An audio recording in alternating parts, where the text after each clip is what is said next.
नाईक दरबारामध्ये एका फकीराच्या वेशात उपस्थित होते। फकीराला कोण काय म्हणतं, जरा साईडला जरा बाजूला, आणि सर्वात शेवट बारी आली फकीराची। फकीराने आपली झोळी आपल्या राजांच्या समोर केली। महाराजांच्या डोळ्यात राष्ट्र फकीराच्या झोळीत पडला। महाराजांनी आलिंगन दिलं की बहिर्जी तुमच्यासारखी लोक या स्वराज्याला लाभलीत, पण आज या स्वराज्याचा साम्राज्य विस्तार। आणि याच ठिकाणी एक महत्वाची कथा सांगितली जाते, पण आज धुक्या अभावी आपल्याला तो हिरकणीचा बुरुज दिसत नाही। परंतु आज रात्री ज्या गावामध्ये राहिलो ते हिरकणी वाडी, ज्या कड्याने वर आलो तो पश्चिमेचा कडा हिरकणी कडा। हिरा नावाची गवळण होती, दूध घालण्याकरता गडावर आली। गडाचा दरवाजा बंद झाला। मग माता कुणासाठी, मग माता बाळासाठी, लेकरासाठी पश्चिमेच्या कड्यावरून खाली उतरली। पुण्या हिरकणीची कथा एका जुन्या ओळीमध्ये मी आपणा समोर सादर करत आहे की रायगडावर राजधानती होती शिवछत्रपतींची, आणि कथा सांगतो ऐकावं तेथील हिरकणी या बुरुजाची।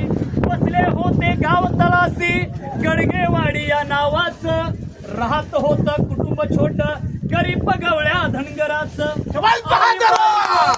हो आई बायको तान्हा मुलगा, कुटुंब होत छोटस, शोभत होत हिरा नाव त्या तडपदार घरवाडीच।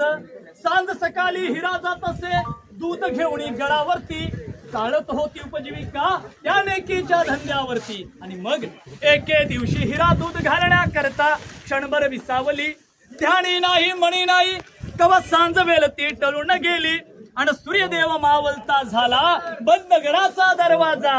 आणि मनात भ्याली हिरा म्हणाली घरी बाळ ताण माझ, हात जोडून करी विनवणी गडकरी खाली जाऊ द्या हो म्हणा। पण गडकरी म्हणती नाही आज्ञा शिवरायांची आम्हाला। आणि मग बाळाची ती आठवण येता माय मावळी वेडी पिसी, आणि तो कडा उतरून खाली जाऊनी बाळाला ती घेई कुशी।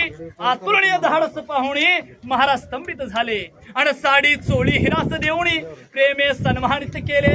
कडा खाली त्या बुरुज बांधला साक्षाईच्या प्रेमाची, पण कथा ऐकू येते अजून हिरकणी या गवळणीची।